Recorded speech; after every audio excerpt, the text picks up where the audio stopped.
Suspend করা হলো আসানসোলের বারাবণী থানার প্রাক্তন ওসি এসআই মনোরঞ্জন মণ্ডলকে। মাত্র কয়েকদিন আগেই বারাবণী থানা থেকে ট্রান্সফার করে অন্ডাল থানাতে পোস্টিং দেওয়া হয়েছিল তাকে, কিন্তু অন্ডাল থানাতে পৌঁছতে না পৌঁছতেই সাসপেন্ডের অর্ডার বের হয়ে যায় তার। সরকারি এক নির্দেশিকায় তার সাসপেন্ডের তারিখ দেওয়া হয়েছিল 21/11/2024 এবং তাকে পুলিশ গিয়ে জমা দিতেও নির্দেশ দেওয়া হয়েছিল। তাছাড়া তার বেতন তিনি অর্ধেক পাবেন বলেও জানা গিয়েছে।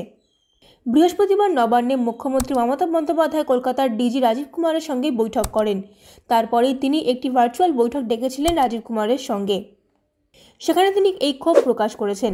এই দিনে বৈঠকে বেআইনি কার্যকলাপে পুলিশ কর্মী যুক্ত থাকা নিয়ে সরব হয়েছিলেন তিনি। পুলিশ সূত্রের খবর, তিনি কড়া ভাষায় জানিয়েছেন বেআইনি কার্যকলাপ বন্ধ করতে হবে, তার জন্য প্রয়োজনে কড়া পদক্ষেপ নেওয়ার নির্দেশ দেওয়া হয়েছে। আর এরপরেই আসানসোল দুর্গাপুর পুলিশ কমিশনের তরফ থেকে এসআই মনোরঞ্জন মণ্ডলকে সাসপেন্ড করা হয়েছে বলে জানা গিয়েছে।